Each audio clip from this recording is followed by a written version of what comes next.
Di antaranya yang membatalkan salat adalah makan dan juga minum, ya. Makan dan juga minum in nasiya wa qalla, kalau lupa, ya, bahwa dia di dalam salat, wa qall, dan kalau makannya sedikitnya itu ukurannya di bawah biji wijen.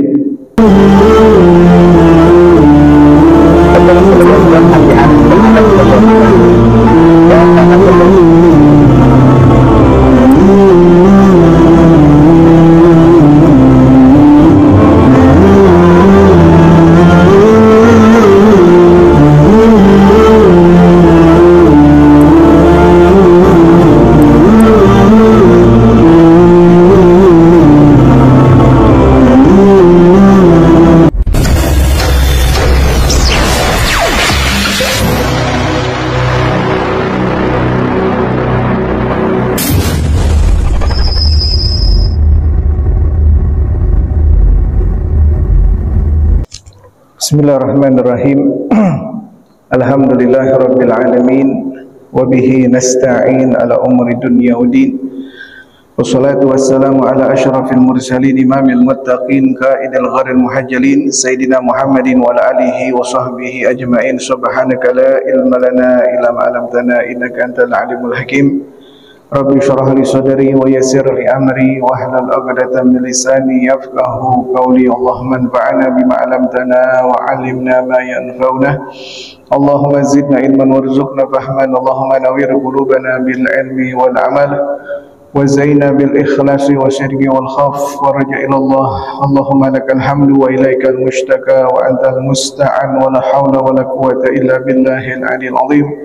Allahumma a'simna min syarril fitan wa aqina min jamil mihan wa aslih bina ma dhahara minha wa ma batana. Allahumma nakki wa saffi qulubana min al-hikdi wal hasad wal baghdha' wal ujub wa jami' amradil qulub bi rahmatika ya arhamar rahimin. Alhamdulillah, segala puja serta syukur kehadirat Allah Subhanahu wa taala yang telah banyak memberikan kepada kita segala kenikmatannya, segala anugerah dan karunia-Nya, baik berupa nikmat Islam, nikmat iman, nikmat sehat badan, dan nikmat umur panjang. Begitu juga nikmat yang diberikan oleh Allah Subhanahu wa taala pada kesempatan malam hari ini. Alhamdulillah, kita berkumpul kembali di masjid ini yang insyaallah kita selalu diberikan keberkahan dan rahmat dari Allah Subhanahu wa taala. Kita lanjutkan sampai minggu kemarin masih tentang fima yubtilus shalah, hal-hal yang membatalkan sholat. Yang terakhir adalah tentang bil akli, ya. Di antaranya yang membatalkan sholat adalah makan dan juga minum, ya. Makan dan juga minum in nasiya wa qalla, kalau lupa, ya, bahwa dia di dalam sholat, wa qall, dan kalau makannya sedikitnya itu ukurannya di bawah biji wijen. Kalau ukurannya di bawah biji wijen itu namanya sedikit, sholatnya batal enggak? Kalau makanan yang di mulutnya sebiji wijen atau lebih dari biji wijen, batal sholatnya, ya. Begitu juga minum. Kemudian dilanjutkan wa bin niyati ghada'is shalah, dan yang membatalkan sholat adalah kalau dia niat memutuskan sholat, ya, berniat memutuskan sholat walau ila sholati mithliha, ya, walaupun kepada sholat seperti yang ini, sepertinya. Wa bi ta'liqi qad'iha, ya. Nah, kalau dia sholat kemudian di dalam sholatnya dia niat, saya niat mutusin sholat, batal langsung sholat. Kalau ada niat memutuskan sholat, ada niat aja, niat dalam hatinya membatalkan sholat, batal ada sholat, ya. Dia telah keluar dari sholat. Wa bi ta'liqi qad'iha, ya, ai bi husuli syai'in walau muhalan adiyan la agliyan, ya. Nah, kemudian yang membatalkan sholat selain niat memutuskan sholat, begitu juga bi ta'liqi qad'iha, memutus sholatnya dengan ta'lik, ya, dengan ta'lik. Di sini dikatakan ta'lik itu dengan mendapatkan sesuatu walaupun hal yang adi, yang biasa, la aglan, ya, bukan yang secara akal. Li'annal awwala qad yunafil jazmil imkan wuqu'ihi. Kenapa? Karena kalau yang adi-adi, yang biasa-biasa itu pasti terjadi, ya. Bi khilaf ats-tsani fa innahu la yunafi dzalika li adami imkani wuqu'ihi. Yang kedua, kalau sesuatu tersebut, ya, dengan taklik tersebut artinya tidak mungkin terjadi. Gini, misalkan dia sholat, karena tadi pertama kan, misalkan dia lagi sholat, di tengah-tengah sholat dia niat dalam hatinya, saya berniat memutuskan sholat, langsung batal. Nah yang kedua, kalau dia sholat Allahu Akbar, kalau si fulan datang sholat saya putusin, artinya saya keluar dari sholat.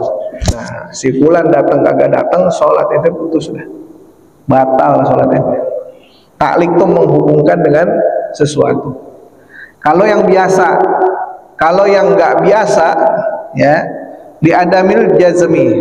Kalau yang nggak biasa itu nggak batal sholatnya. Misalkan gini, Allahu Akbar, kalau matahari tabrakan sama bulan, saya putusin di sholat.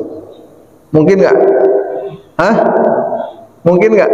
Nggak mungkin dah tuh, ya, nggak batal sholatnya. Tapi kalau yang biasa batal. Emang dia lagi nungguin fulan nih, belum datang-datang, saya sambil nungguin sholat aja dah, mumpung ada wudhu. Allahu Akbar, Allah, kalau fulan datang sholat saya putusin dah, ya. Dia datang kagak datang, putus langsung sholatnya, batal langsung sholatnya, ya, batal. Wa qala Muhammad al-Kurdi wa yusawwaru hadza bima idza nawa ta'liq gadaiha au takalam bihi wa huwa jahilul ma'dzur, ya. Kalau diniatkan, maka diniatkan memutuskan sholat atau menghubungkan sesuatu dengan sholat, batal wudunya. Fayakunul ibtalu fi haqqihi min haitsu innahu ta'liqula min haitsu kaunuhu lafzan, ya. Jadi batal daripada sholatnya langsung batal, ya. Makanya hati-hati di dalam niat memutus sholat, ya.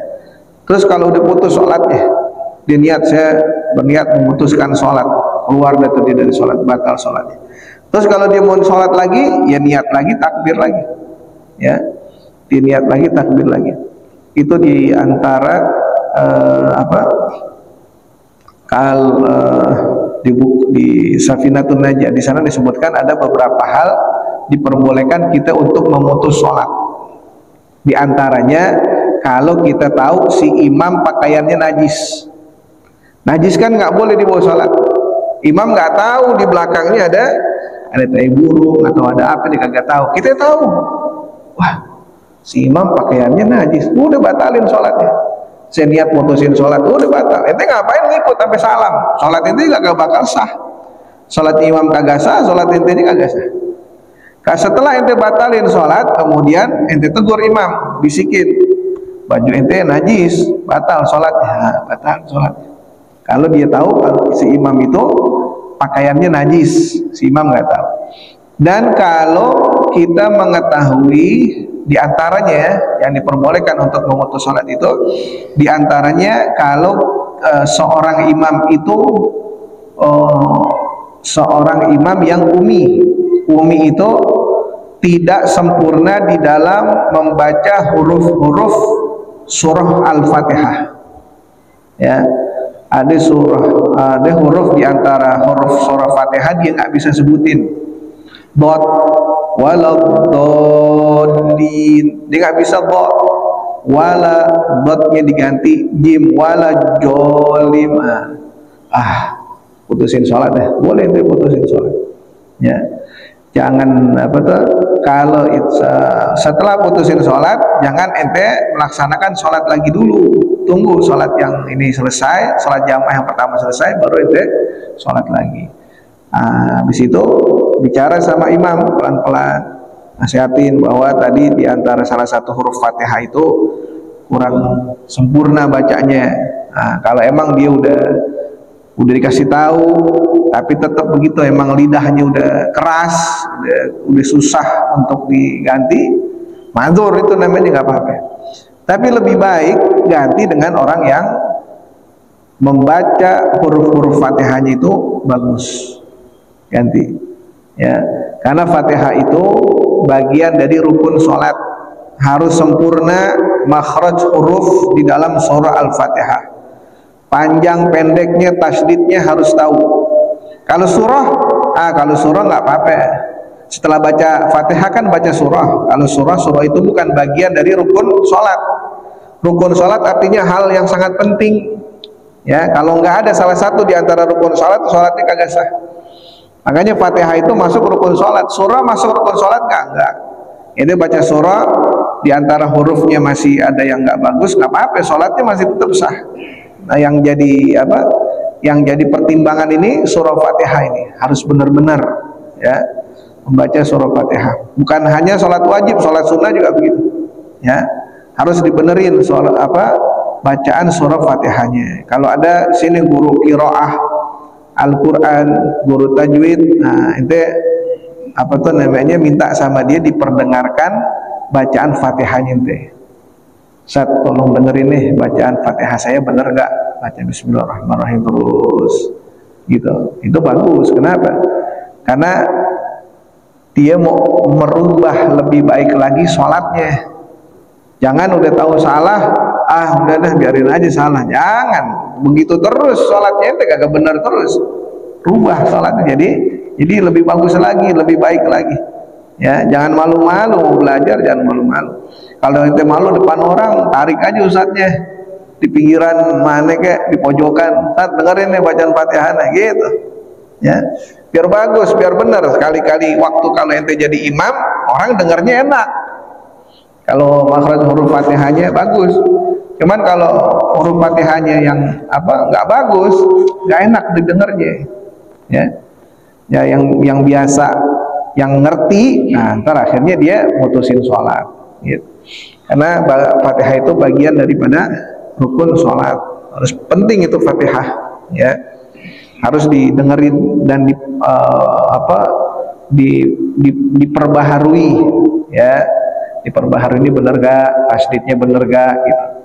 Nah, kalau mau begitu ente baca dulu Fatihah tuh di awal Al-Quran, baca dulu Fatihah, tasdidnya mana, panjangnya mana, habis itu baru praktekin gitu.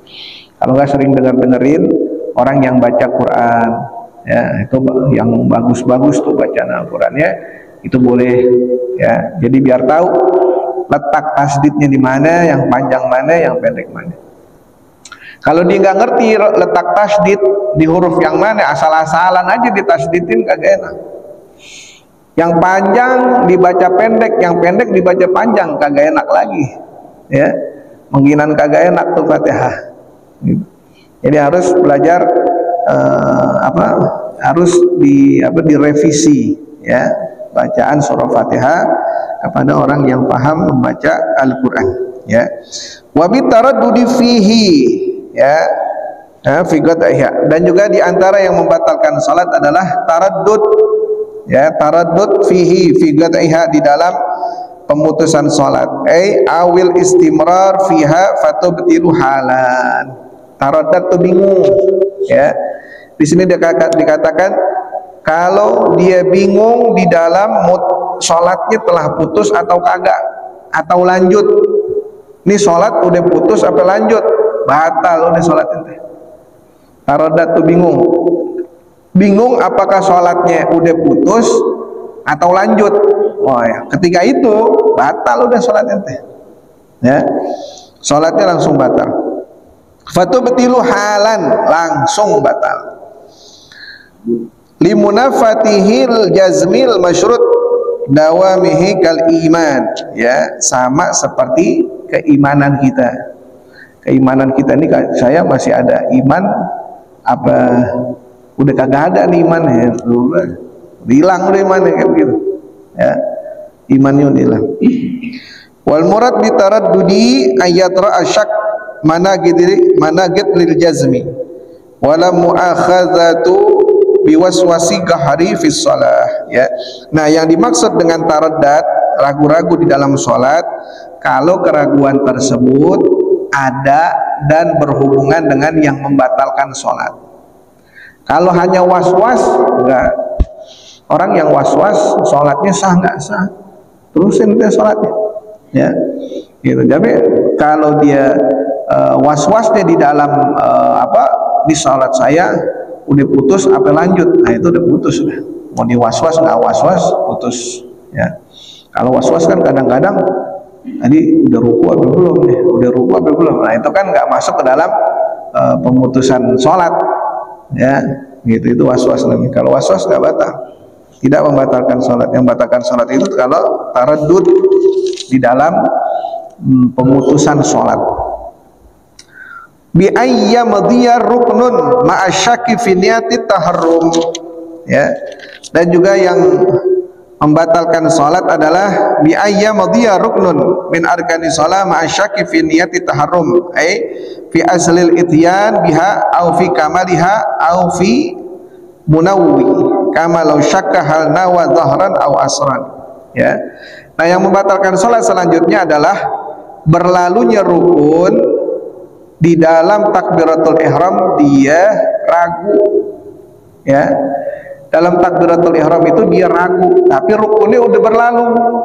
Seperti apa? Contohnya dikatakan lau syakka, kalau seandainya dia ragu hal nawa dhuhran au asran, apakah salatnya ini di takbiratul ihram tadi niat salat zuhur apa niat salat asar, ya, niat sholat zuhur apa niat sholat asar, padahal udah lewat, udah bukan takbiratul ihram lagi, mungkin udah ruku, ya, udah berlalunya rukun tuh. Nah, syaknya dia, ya, di dalam takbiratul ihram, dalam niat dalam takbiratul ihram, ya. Nah, itu membatalkan sholat. Wa kadza syakka fi taharrumi sawa aqala zamani syak aula wa sawa am ajahli amla au yatul zamanu syak, ya. Atau syaknya ini berkepanjangan, ya, ai fi niyati wa illam yamdhar ruknun, ya, walaupun misalkan masih di dalam takbiratul ihramnya dia udah ragu di dalam takbiratul ihram, salatnya nggak sah, ya. Jadi takbiratul ihram itu yang wajibnya cukup usholi fardhu, nah sebutin di salatnya usholi fardhu maghrib, udah itu yang wajib. Terus adanya usholi, adanya fardhu, ya, kemudian sholatnya sholat apa? Zuhur di zuhur, asar di asar, maghrib di maghrib, isya di isya, subuh di subuh, ya, begitu. Au yatulu zamanu syak, ya. Nah, ini hal-hal yang membatalkan sholat. Jadinya berlalunya rukun dibarengi dengan keraguan di dalam takbiratul ihram, ya. Au yatul zamanu syak, atau ragunya terus tuh di dalam salatnya dia, memungkinkan salatnya batal, ya. Kemudian faslun fi syuruti liqubulis shalah, fasal tentang persyaratan diterimanya salat, ya. Jadi enaknya Sulamut Taufik seperti itu, bukan hanya membahas tentang syariatnya aja. Kalau syariat hal yang membatalkan sholat udah sampai di sini udah. Tapi di sini ditambahkan sama penulis itu apa aja tuh sih persyaratan-persyaratan yang sholat kita bisa diterima. Ya, ini udah masuk ke dalam kajian tasawuf. Jadi ini campuran antara fikih dengan tasawuf, dia dicampur jadi satu. Syarat-syarat diterimanya salat wa yusyratu ma'a ma marrah min syuruti liqubuliha shalah indallahi subhanahu wa ta'ala, ya. Persyaratan, ya, di antara yang diterimanya salat di sisi Allah subhanahu wa ta'ala, di antaranya ayaksida biha wajhallahi ta'ala wahdah, engkau sholat niatnya hanya untuk Allah yang satu, tidak ada niat-niat yang lain, ya. Jadikan sholatmu itu hanya untuk Allah. inna sholati wa nusuki wa mahyaya wa mamati lillahi rabbil alamin. Itu kalau di dalam doa iftitah kita ngerti aja, kita khusyuk, tadabbur, ngerti artinya, wah salat kita tambah khusyuk. Inna sholati, sesungguhnya salatku, inna sholati wa nusuki, ibadahku, wa mahyaya, hidupku, wa mamati, dan wafatku, matiku, lillahi rabbil alamin, hanya untuk Allah. Gitu.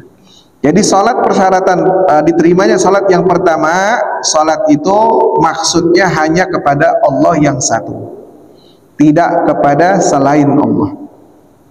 La li tama'i fi thawabi fil jannah, enggak rakus terhadap pahala di surga nanti kelak. Wah, saya salat mau biar dapat pahala yang banyak.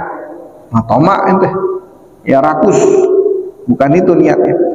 Wala li harbi minal iqabi wal khaufi minan nar, dan juga bukan di dalam salat itu niatnya untuk lari dari azab atau takut terhadap api neraka. Nah, bukan itu, jangan dijadikan salat itu seperti itu. Wah, aneh salat deh supaya aneh enggak masuk neraka. Saya niat salat ini supaya aneh terhindar daripada siksa. Jangan begitu. Jadi sholatnya dia takut aja sama api neraka tiap sholat. Jangan. Ya. Bal yakbal lakinnahu, ya, lakinnahu ta'ala ilahahu wa huwa abdahu ta'ala. Ya. Akan tetapi jadikan Allah Subhanahu wa taala sebagai Tuhannya dan dia adalah sebagai hambanya Allah.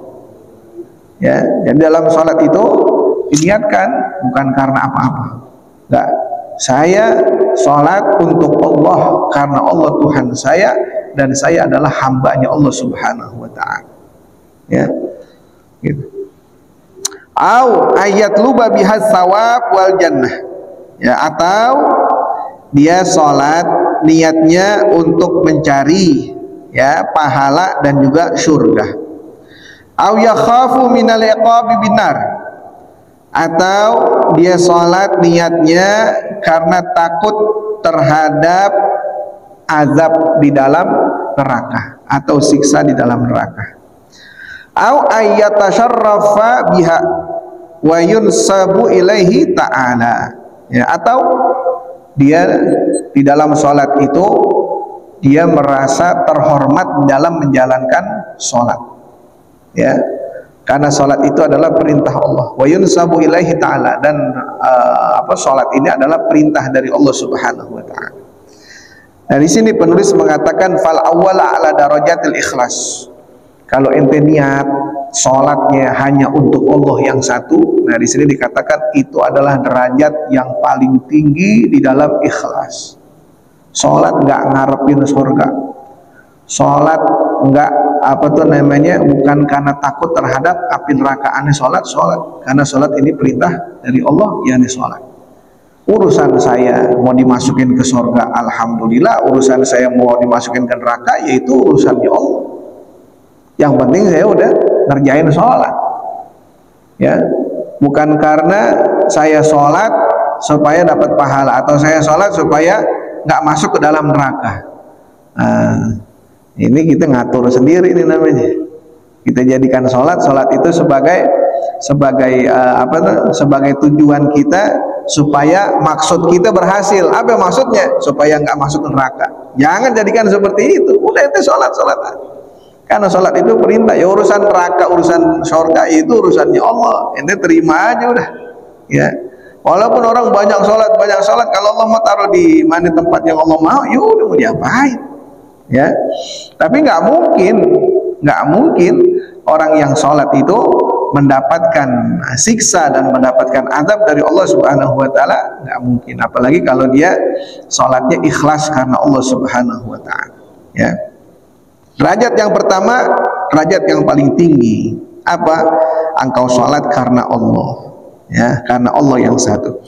Wasani awsatuha, dan derajat yang pertengahan adalah yang tadi tuh, ya, ketika dia sholat dia berharap mendapatkan pahala dan surga.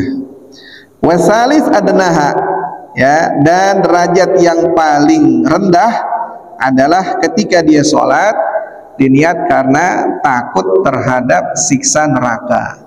Itu yang derajat yang paling kecil itu, ya, yang paling apa? Yang paling rendah. Fara'adzalika, ya, riya'u wa sum'ah, dan selain daripada ini, niat-niat yang selain daripada ini, maka itu masuk ke dalam riya. Riya itu amalan untuk dirinya sendiri, li ajli, ya, li ajlihi la li ajlillah, itu riya. Jadi dia berbuat amal untuk dirinya. Saya sholat masjid, ngapain sholat masjid? Niat dalam hatinya, saya sholat di masjid biar dibilang orang saya sholat di masjid.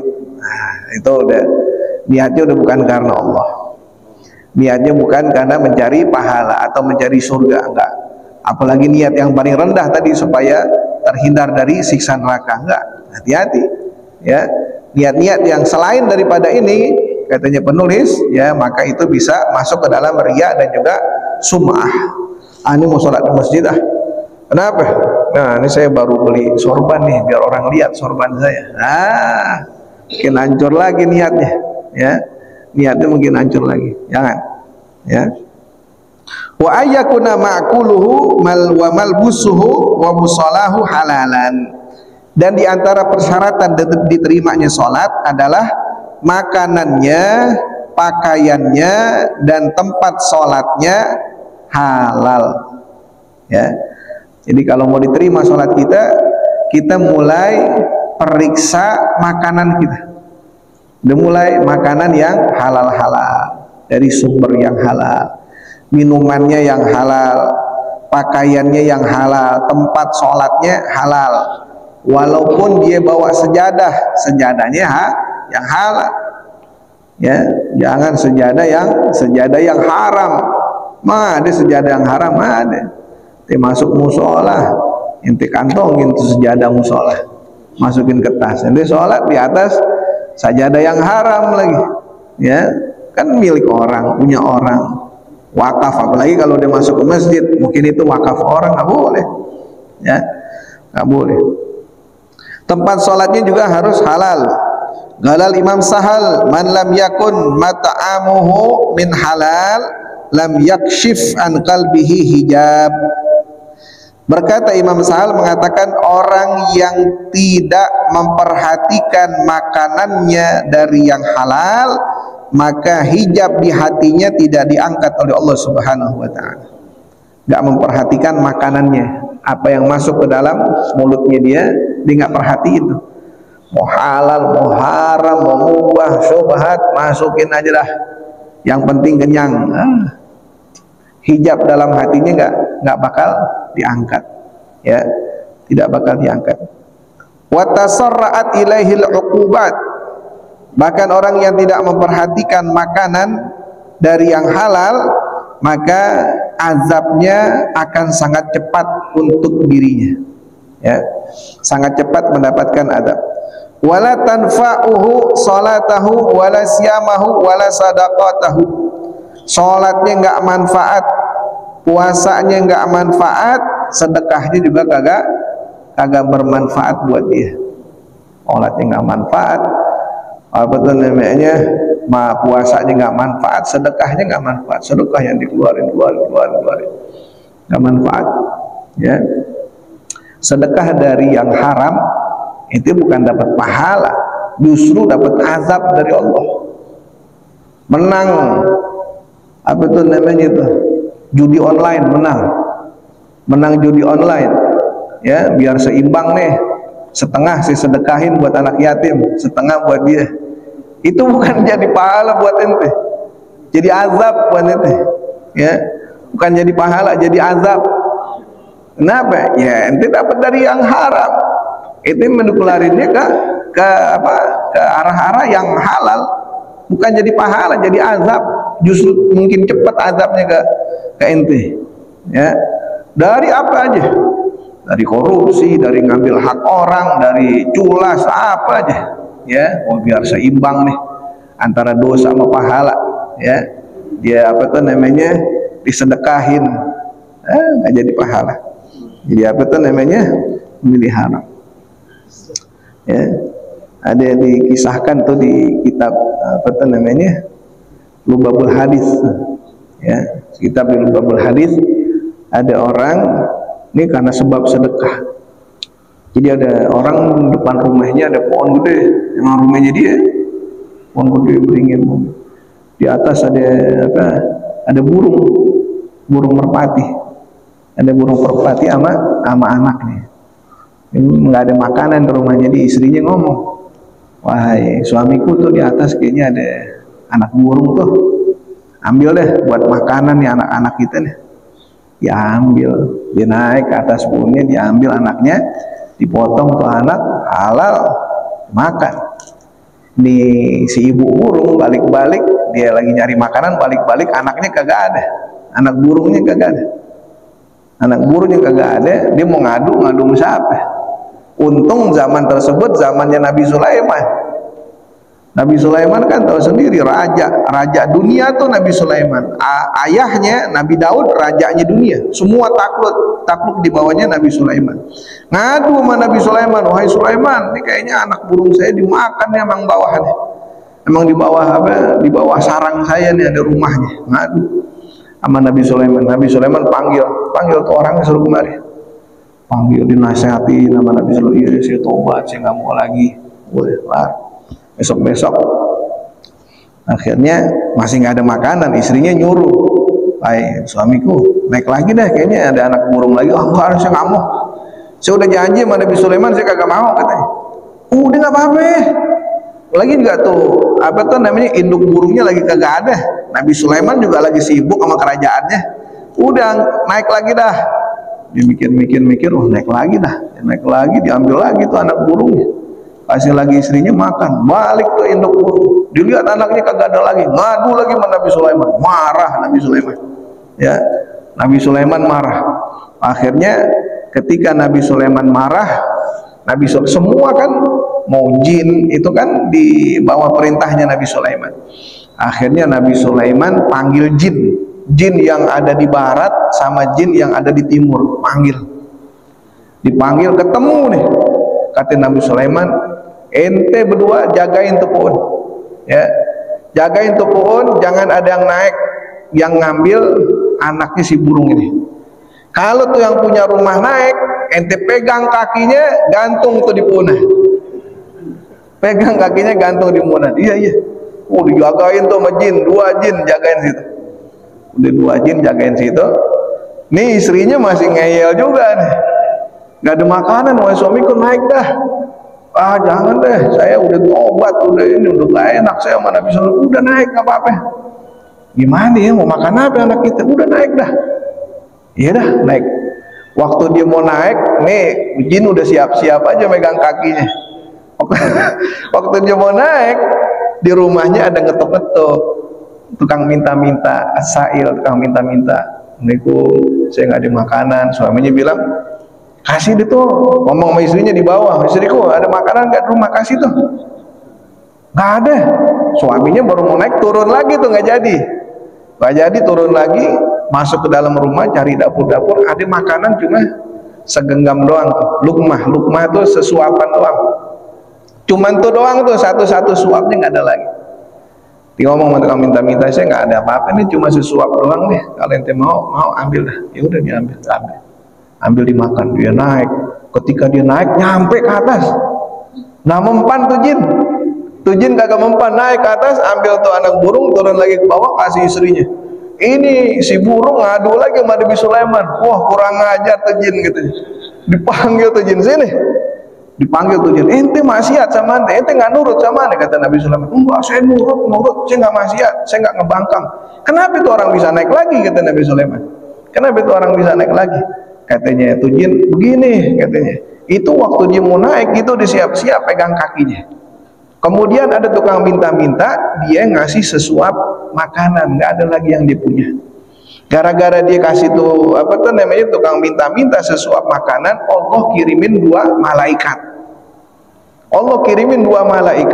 Saya dilemparin lagi ke barat sama malaikat. Yang satu jin barat dilemparin sama malaikat, yang timur lemparin lagi ke timur. Udah saya ke sono tuh orang bisa naik lagi ke atas. Sebabnya apa? Sebabnya sedekah. Ya, makanya sedekah itu nolak bala. Ya, panjangkan umur. Tuh, kalau ada musibah kita pagi-pagi udah sedekah, nggak kena tuh. Apa musibah nggak kena. Ya, tidak mengenai kita. Itu gara-gara sedekah. Makanya hati-hati. Ya, di sini dikatakan kalau kita makannya dari yang haram, ya, maka sholatnya nggak akan bermanfaat. Dia tetap dia sholat, tapi nggak manfaat buat dirinya. Puasanya nggak bermanfaat dan juga sedekahnya tidak bermanfaat.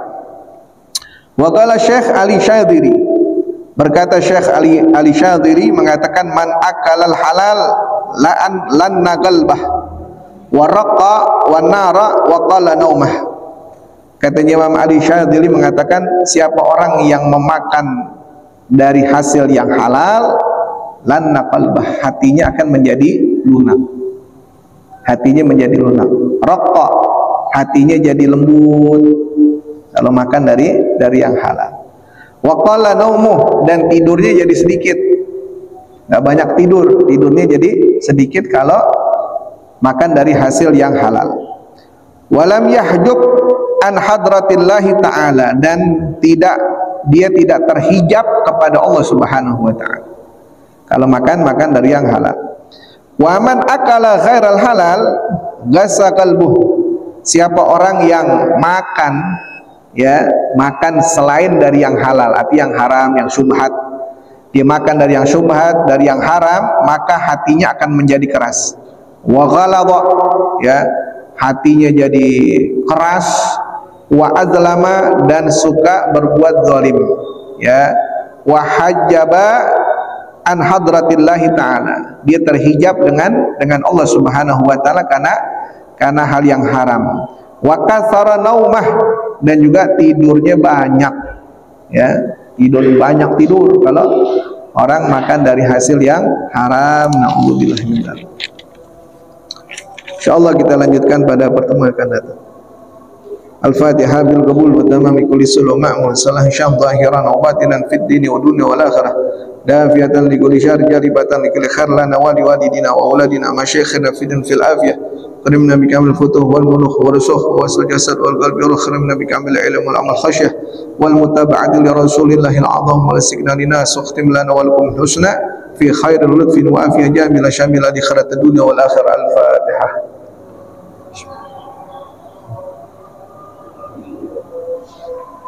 Ya Allah.